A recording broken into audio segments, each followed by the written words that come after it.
नमस्कार, RB news में स्वागत है आपका और मैं हूं आपके साथ शमा प्रवीण। नए अंदाज में आपके शहर, गांव और कस्बे की खबर पहुंचाएंगे हम।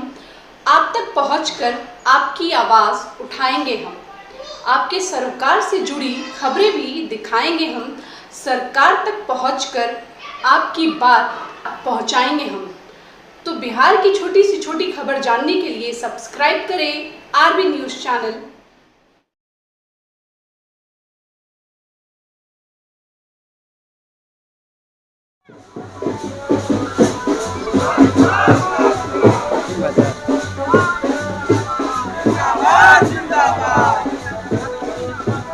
अमर रहे, अमर रहे,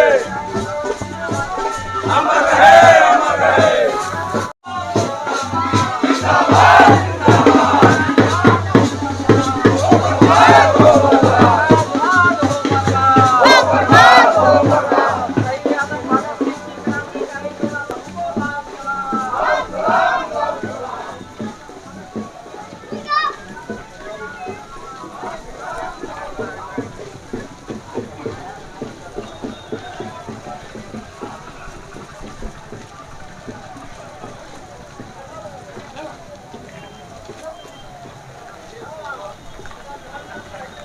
अमर रहे आजम भगत सिंह अमर रहे, अमर रहे, अमर रहे।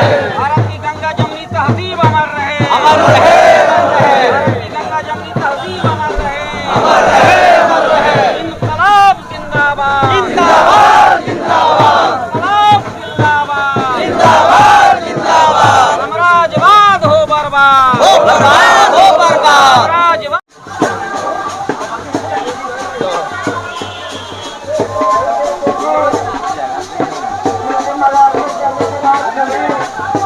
छोटी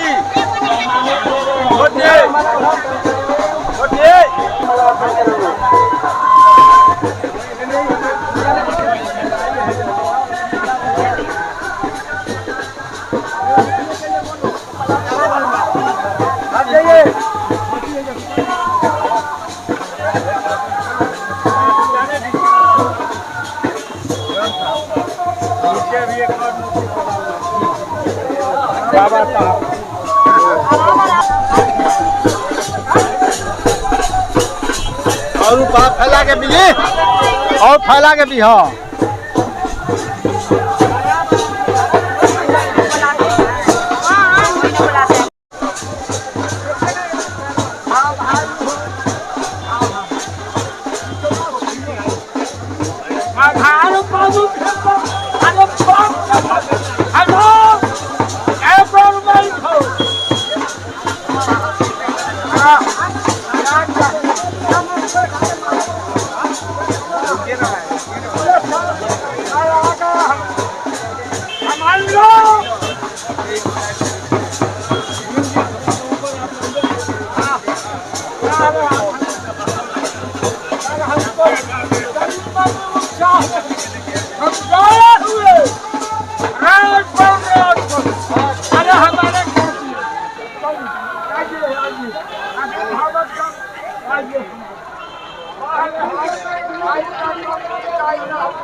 नमस्कार, आप देख रहे हैं आरबी न्यूज चैनल और मैं हूं आपके साथ में आर.के. सिंह। अभी मैं औरंगाबाद को इस पावन धरती पर उपस्थित हूं। इस बात को बताते हुए मुझे बेहद खुशी हो रही है कि आज सांसद महोदय राजा राम सिंह के गांव पर मैं उपस्थित हूँ और आज यहाँ पर भगत सिंह को शहादत दिया गया। जी हम तमाम यहाँ पर विधायक उपस्थित हैं, सभी जिलों से यहाँ पर आए हुए हैं और आप मंच के माध्यम से देख सकते हैं कि यहाँ पर सभी विधायक एकत्र हुए हैं और क्या कुछ संबोधन इस मंच के माध्यम से दिखलाया जाएगा। उन तमाम दृश्यों को देखने के लिए आरबी न्यूज चैनल को सब्सक्राइब कर और मैं उन तमाम चेहरों से आपको रूबरू कराने का प्रयास करूंगा जो यहाँ पर इस वक्त मंच पर शिरकत करते हुए नजर आ रहे हैं। और प्रशासनिक अधिकारी भी काफी चुस्त और दुरुस्त हैं, हर जगह प्रशासन अपनी पैनी नजर जमाए रखी है ताकि किसी भी प्रकार का कोई अप्रिय घटना न घट सके। इधर में आप देख सकते हैं कि इस तरफ में शेर की तरह चक्कर लगा रहे थे। इनकलाब जिंदाबाद, उन्होंने मुस्कुराकर महिला को स्वागत किया।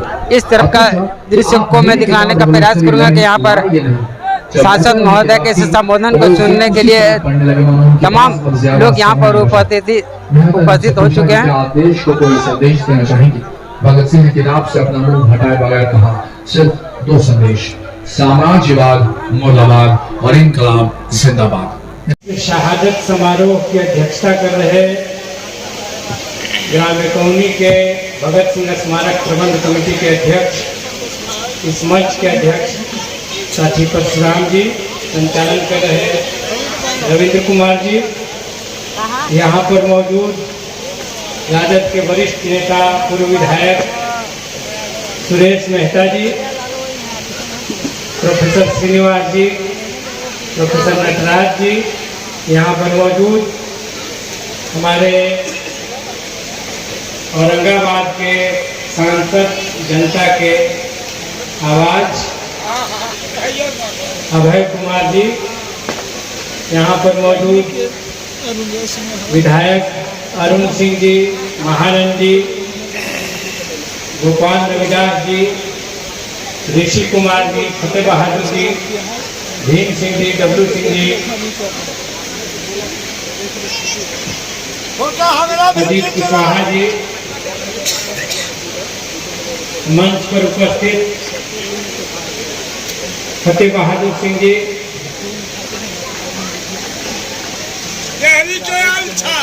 यहाँ आए प्रशासनिक पदाधिकारीगण तो चले गए हैं और औरंगाबाद के पार्टी के जिला सेक्रेटरी मुनारिक राम जी, रोहतास जिला के पार्टी के सेक्रेटरी नंदकिशोर पासवान जी, राष्ट्रीय जनता दल के जिला अध्यक्ष अमरेंद्र कुशवाहा जी, कांग्रेस के अध्यक्ष जो नहीं आ पाए हैं मृत्युंजय सिंह जी, सीपीआई के नेता सुरेश बाबू जो मंच पर आए हैं, रामचंद्र जी पता नहीं पहुंचे नहीं, अनिल टाइगर जी राष्ट्रीय जनता दल के महासचिव,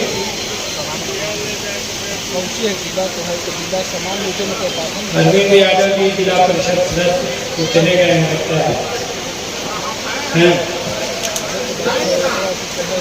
चंदन जी, राम प्रवेश राहुल,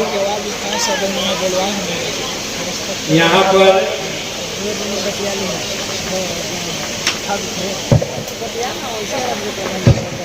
करता हूँ, मैं श्रद्धांजलि देता हूँ। 2-3 बातें और सारे वक्ताओं ने रखी हैं, भीम जी यहाँ मौजूद हैं, बातें बहुत रखी हैं, इस पर दोहराना नहीं है, कुछ बातें और रखना चाहता हूँ। अभी भगत सिंह की लड़ाई खत्म नहीं हुई। आज ऐसी ताकतें देश की गद्दी पर हैं जिनके आइडियोलॉग कहिए या पुराने संगठन कहिए, जिसकी विचारधारा पर ये चलते हैं, आरएसएस की विचारधारा पर, तो जो आजादी की लड़ाई में भी भागीदार नहीं थे,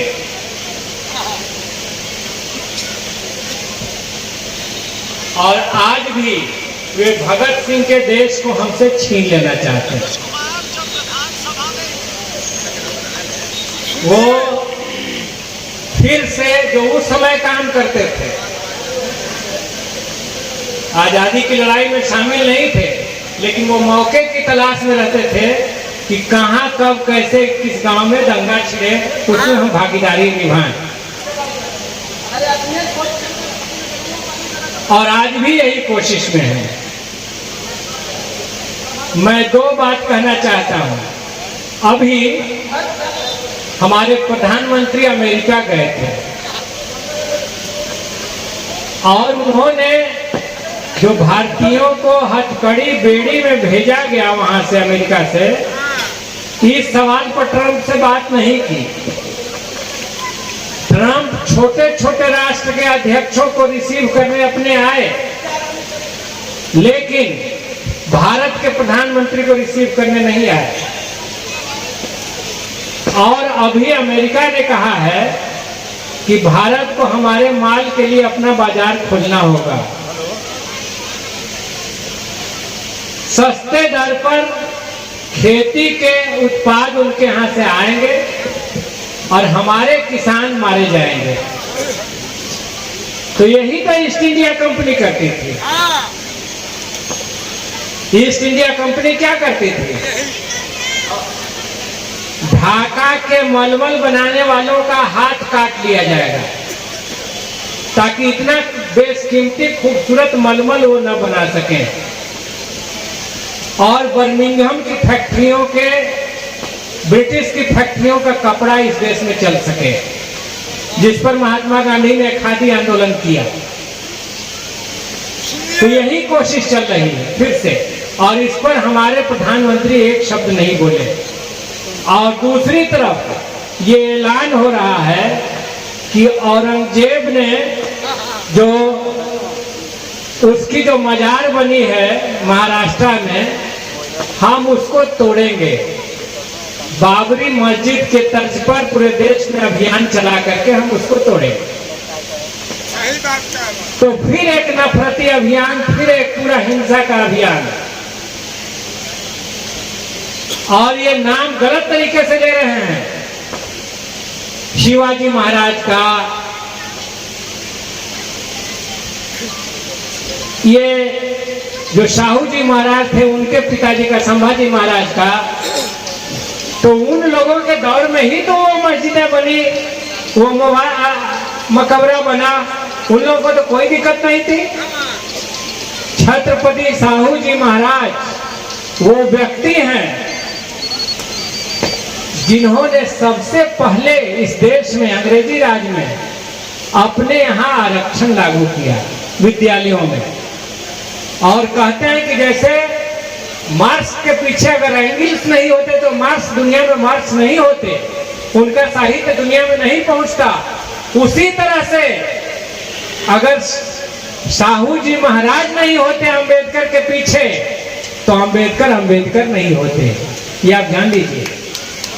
बचपन में पढ़ाई से लेकर के, स्कॉलरशिप देने से लेकर के, और लंदन स्कूल ऑफ इकोनॉमिक्स का खर्चा सारा शाहू जी महाराज ने ही उठाया था। उनको कोई दिक्कत नहीं थी, लेकिन भाजपा को दिक्कत है। आज हिंदू खतरे में है औरंगजेब की मजार रहने से। मैं गया हूँ खुलदाबाद और वहाँ 600 पालकियां उतरी थी फकीरों की, बड़े बड़े विद्वान लोगों की, और सब एक एक करके ये संभल में मस्जिद के नीचे मंदिर खोज रहे हैं। अयोध्या में तो मंदिर के नीचे, मस्जिद के नीचे खोदा गया कि हिंदू मंदिर निकले बुद्ध भगवान। तो क्यों नहीं उसको स्थापित किया? उसको देश में चर्चा क्यों नहीं किया?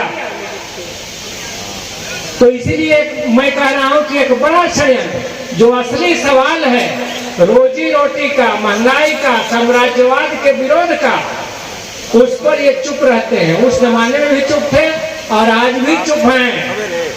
शहीद हो रहे थे भगत सिंह का एक संस्मरण मशहूर है। वो अंतिम किताब पढ़ रहे थे जिसमें उन्होंने जल्लाद को रोका था कि अभी रुको, अभी एक क्रांतिकारी दूसरे क्रांतिकारी से मिल रहा है।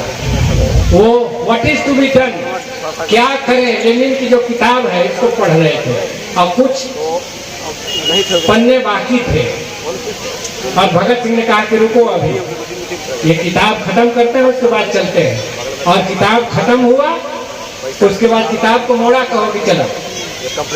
और भगत सिंह हंसते हंसते गए, नारा लगाते हुए, और फांसी के फंदे को चूमा। उसके पहले जो वजन हुआ था उसमें उन लोगों का वजन बढ़ गया। तो इसलिए मैं कह रहा हूं कि भगत सिंह के ये देश को, देश की गंगा जमनी तहजीब को वे फिर से, उस समय ब्रिटिश थे, उनके गुलाम हम थे, और अब अमेरिका के गुलाम बनाने की कोशिश चल रही है। इसलिए वो लड़ाई आज भी जारी है। देश के किसानों को, मजदूरों को आजाद करने की लड़ाई जारी है। देश का किसान आंदोलन 13 महीने तक दिल्ली के बॉर्डर पर चला, मैं भी उसमें था।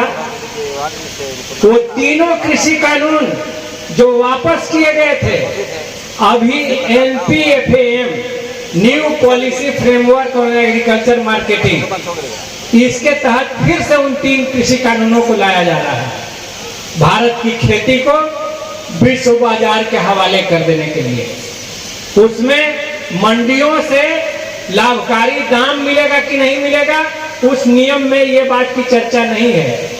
उसमें इस बात की चर्चा नहीं है कि ये PDS प्रणाली से, जन वितरण प्रणाली से गरीबों को अनाज मिलेगा कि नहीं मिलेगा, इसकी चर्चा नहीं है।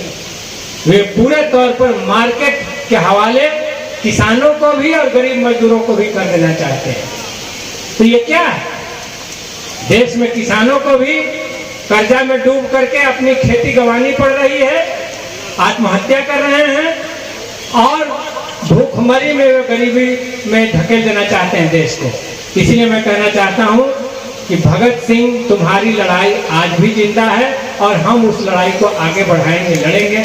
हमारा ये संकल्प है। चुनाव बहुत महत्वपूर्ण है, और उसमें बहुत छोटी मोटी बातें, उनको किनारे रखिए, लेकिन अभी कुछ बड़े सवाल हैं, देश के बड़े भविष्य का फैसला होना है। आज हम इस देश के सबसे बड़े शहीद के स्मारक के पास खड़े हैं, और हम उनका संकल्प दिवस मना रहे हैं, शहादत दिवस मना रहे हैं। तो आज ये संकल्प लेना होगा कि आने वाले दिनों में बिहार अगर हम जीत लिए तो समझ लीजिए कि आधी लड़ाई हिंदुस्तान की फतह होगी। एकदम बिहार बुद्ध की धरती है, बदलाव की धरती है, और यहाँ का संदेश हिंदुस्तान के कोने कोने में जाता है। मैं अपनी तरफ से सभी अतिथियों का, जो पूरे काराकाट क्षेत्र से, नवादा से कुछ साथी अभी आए थे, तो इतने दूर दूर से लोग आए हुए हैं, सबका अपने हाथ, क्योंकि मैं एकौनी का ग्रामीण भी हूँ, तो इस नाते आप सबका अभिनंदन करते हैं, स्वागत करते हैं, और हम भी कहेंगे कि खाना खा के ही जाइएगा।